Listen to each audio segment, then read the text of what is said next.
সুপ্রিয় দর্শক, আসসালামু আলাইকুম। দর্শক, আপনারা দেখতে পাচ্ছেন হাসান ও হোসাইনের মাকে। দর্শক, এইটা হলো হোসাইন আর এটা হলো হাসান। এই দুইটা সন্তানের মা তার স্বামীকে হারিয়ে যখন একটি গাড়ির চাপা রোলের ট্রাক থেকে ট্রাকের ডালা ভেঙে রোল পড়ে গাড়ির চাপা পড়ে যখন তার স্বামী মারা যায়, তখন সবাই বলেছে এই নারীর বয়স কম, এই দুটি সন্তানকে রেখে তিনি বিয়ে করে চলে যাবেন। সেই কারণে আর তাদের কোনো মানুষই তার যে টাকাটি পেয়েছেন সেই টাকাটি 18 বছরের জন্য মানে এই দুই সন্তানের নামে টাকাগুলো রাখা হয়েছে। এখন এই সন্তানগুলো আসলে কি খেয়ে বেঁচে আছে আমরা একটু শুনি এই হাসান ও হোসেনের মায়ের কাছ থেকে। আসসালামু আলাইকুম। আসসালামু আলাইকুম। ওয়ালাইকুম সালাম। কেমন আছেন আপনি? আপনার সংসারটা এই মুহূর্তে আপনার এই সন্তানগুলোকে কিভাবে পালতেছেন, আর আপনার স্বামীর কি হয়েছে একটু যদি বলেন। আমরা তো জানো আমার স্বামী মারা গেছে আজকে 1 বছর হয়েছে। এই বাসা বাড়িতে কাজ করে দুইটা সন্তান পালতেছি, অনেক কষ্ট হইতেছে। বাসা বাড়িতে কয়টা বাসায় কাজ করেন? 6টা বাসায় কাজ করি, 7,000 টাকা পাই। 6টা বাসায় কি কাজ করেন একটু বলবেন? কোনো বাসায় কাপড় দিই, কোনো বাসায় ঘর মুছি, কোনো বাসায় থালা বাড়ি দিই, কোনো বাসায় ফাঁক করি। তো এই 7,000 টাকা পান না? যে তো 7,000 টাকা ঘর ভাড়া দেন কত? ঘর ভাড়া 6,000 টাকা দিই। তাহলে খাওয়া দাওয়া 1,000 টাকায় দুই সন্তানের মুখে খাবার পান কোথায়? আবার ওই বাসার থেকে মানে যেদিনকে দেয় ওদিনকে খাওয়াইতে পারি, যেদিনকে না দেয় ওদিনকে মানে বাসা বাড়ি থেকে খাবার দেয়, সেই খাবার পেলেই সন্তানের মুখে খাবারটা তুলে দেন। আমরা একটু আপনার ছোট ছেলে, আপনি কতটুকু সত্য বলছেন আমরা সেই বিষয়টা একটু জানার চেষ্টা করি। আসসালামু আলাইকুম। আসসালামু আলাইকুম। কেমন আছেন আপনি? আমি ভালো আছি। কি নাম আপনার? কোথায়? হোসাইন। আপনার বাবার নাম কি? মসজিদ মহিউদ্দিন। কোথায়? মুজারাইতে। মইরা গেছে। তো কোথা থেকে খাবার পান একটু বলবেন? আমার আম্মু তার ধরে পুরোবেলাতে খাবার দেয় না, খাবার দেয় না। যেদিন বাসা থেকে খাবার না আনতে পারে তখন কি করেন? খাই না। খাবার পান না, খিদা লাগে না আপনার? লাগে। খাইতে ইচ্ছে করে না? তাই তো মায়ের কাছে বলেন না, মা খিদা লাগছে আমাকে খাবার দাও। কই কই মা কি খাবার দিতে পারে? মাঝে মাঝে দেয় আর মাঝে মাঝে দিতে পারে না। বাবা যখন ছিল তখন কি এমন দিত?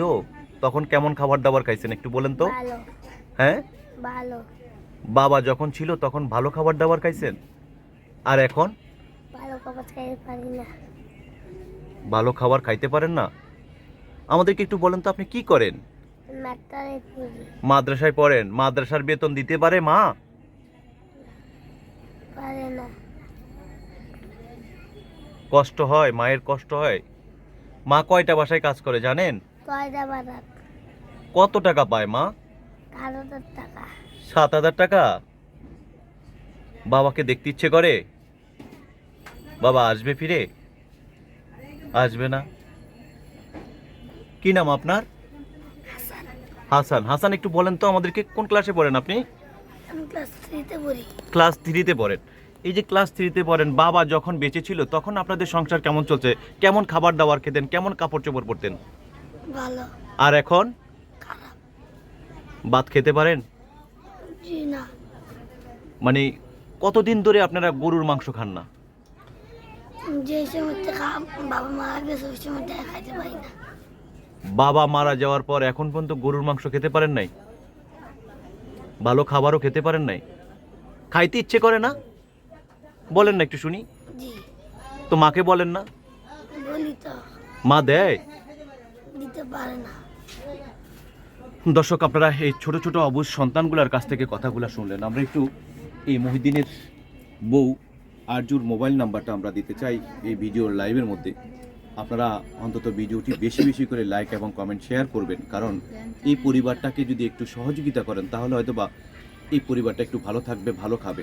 আমরা একটু আরজুর সাথে কথা বলি যে তার স্বামী কিভাবে মারা যায়, আর সেই সময় যে টাকাটা দিয়েছে কি করেছে টাকাটা একটু জিজ্ঞেস করি। আমাদেরকে একটু বলবেন যে আপনার স্বামী কিভাবে মারা যায় একটু যদি বলেন। আমি টেরাকে সাফাই মানে রোল ট্রাকের ভিতরে যে রোল ছিল ডালা ভেঙে আপনার স্বামীর গাড়ির উপরে উপরে পড়ছে, গাড়ির উপর পড়ে যে সাথে সাথে ওই জায়গায় মারা গেছে। ওই জায়গায় মারা যায়। জি। তারপরে সেই ট্রাকের মালিক বা টাকা পয়সা কি দিয়েছিল? ট্রাকের মালিকে দেয় নাই, যে মানে রোডে পড়ছিল ওই রুলের মালিকই দিয়েছিল। সেই টাকাটা কি করেছেন? সেই টাকাটা ফোলার ফোনের নামে মানে আপডেট করা হয়েছে। এই দুই সন্তানের নামে এফডিআর করছে, তো কত বছরের জন্য করছে একটু বলবেন? 18 বছর লেগে করছে। তো আপনি এর ভিতর থেকে টাকা প্রতি মাসে মাসে পাবেন না? যে না 18 বছর পরে মানে দিব, এখন দিব না, এই টাকা আমি ধরতে পারবো না, ছুঁতে পারবো না। 18 বছরের আগে এই টাকা ধরতেও পারবেন না, চুইতেও পারবেন না? যে না। তাহলে এই যে ছোট ছোট বাচ্চারা এখনো খেতে পাচ্ছে না, কষ্ট পাচ্ছে, তাদের মুখে একটু ভালো খাবার দিতে পারছেন না, তা আবার মৃত্যুর পর মানে আপনি একটা গরু গোসাই না খাওয়াবেন সেটাও পারেন নাই, তো এই সন্তানমূলের খাবারটা তাহলে কে দিবে?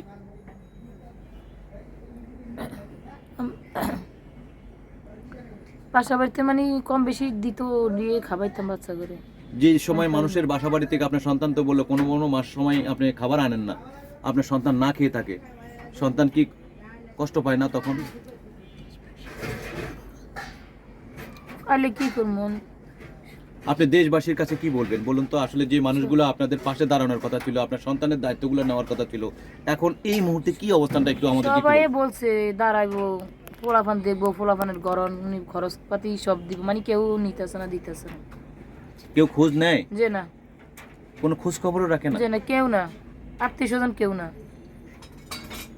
এই যে আপনি 5টা বাসায় কাজ করেন, 6টা বাসায় কাজ করেন, সেই কাজগুলা প্রতিদিন কি আপনি ঠিক মতন যে করতে পারেন? না করতে পারলে কি হয়? যে না, প্রতিদিন যাইতে পারি না, ঠান্ডা লাগে যা, মাঝে মাঝে জ্বর উঠে, একদিন না গেলে বেতন কাটে রাখে। হ্যাঁ, একদিন না গেলে বেতন কাটে রাখে বাসা বাড়িতে। তাহলে তো তখন আপনার পুরো বেতনের টাকা থেকে তো আপনি কম পান। যে দর্শক, একটু ছোট্ট বাসা আমরা আপনাদেরকে একটু দেখাই। এই ছোট বাসায় মা এবং 2 সন্তানের, হাসান হোসেনের মায়ের এই ছোট্ট ঘরে থাকা, আসলে এই ঘরে থেকে যেই টাকা পয়সাগুলো তারা কামাই করে, কিভাবে পরিশ্রম করে, কতটা পোলাও মাংস খায়, সেটা কিন্তু আপনারা শুনলেন। সত্যিকারের অর্থে যে বাসাগুলোতে কাজ করে সেই বাসা থেকে যেই খাবারটা নিয়ে আসে, এই ছোট্ট মানুষটির মুখে খাবার তুলে দেন।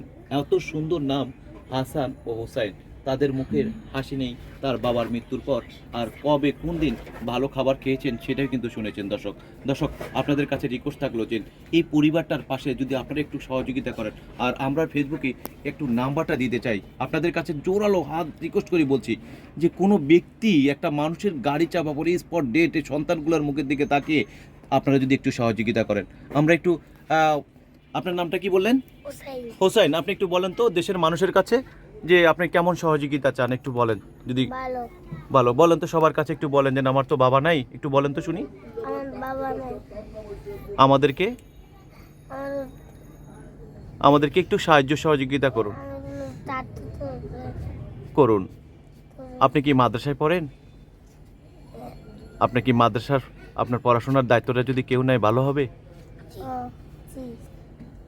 আপনি সেটা বলেন একটু সবাই কাছে। আমার মাত্রায় আমার পড়াশোনার দায়িত্বটা নেন, আমার বড় তার আমি পড়তে চাই। পড়তে চাই। ধন্যবাদ আপনাকে। আমরা একটু আপনার মোবাইল নাম্বারটা দিতে চাই সরাসরি ডেসক্রিপশনে, আপনি যদি বলেন তাহলে আমরা দিতে চাই। আসলে এর আগে আমরা নাম্বার দিয়েছি, কি ধরনের আপনি সমস্যায় পড়েছেন যদি একটু বলেন। বলতে পারেন?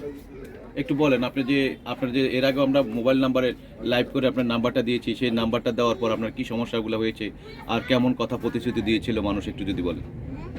নম্বর দিয়েছে অনেকে, মানে খারাপ খারাপ কত কইছে, অনেকে মানে টাকা পয়সা কম বেশি দিছে, অনেকে আবার দেয় নাই, অনেকে বিভিন্ন রকমের কথা কইছে।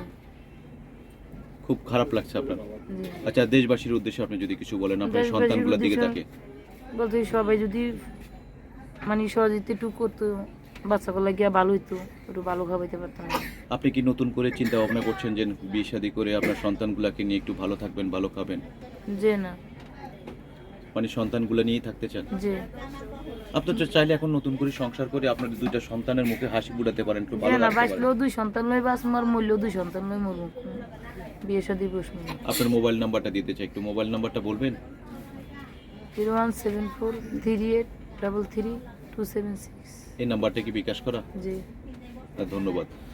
দর্শক আমরা হাসান হোসেনের মায়ের নাম্বারটা দিলাম। দর্শক আপনাদের কাছে রিকোয়েস্ট থাকলো, পৃথিবীর যে প্রান্ত থেকে আপনারা ভিডিওটি দেখছেন আপনারা একটু হলেও সহযোগিতা করবেন। সহযোগিতা না করতে পারলেও ভিডিওটি যদি আপনারা শেয়ার দেন তাহলে হয়তো বা এই পরিবারটা একটু ভালো থাকতে পারবে, ভালো খেতে পারবে, কোনো না কোনো মাধ্যমে একটু হলেও সহযোগিতা পেতে পারে। দর্শক ভালো থাকবেন। আসসালামু আলাইকুম ওয়া রাহমাতুল্লাহি ওয়া বারাকাতু। দর্শক পরিশেষে আপনাদের কাছে একটি কথা বলবো, আপনারা 5 ওয়াক্ত নামাজ পড়বেন, দিন শেষে ভালো কাজ করার চেষ্টা করবেন। আর এই পরিবারের মতন এই পরিবারদেরকে যদি একটু সহযোগিতা করেন, এই এতিম বাচ্চাদেরকে যদি একটু সহযোগিতা করেন, সেটা কিন্তু ভালো কাজের ভিতরে একটি। ভালো থাকবেন। আসসালামু আলাইকুম ওয়া রাহমাতুল্লাহি ওয়া বারাকাতু।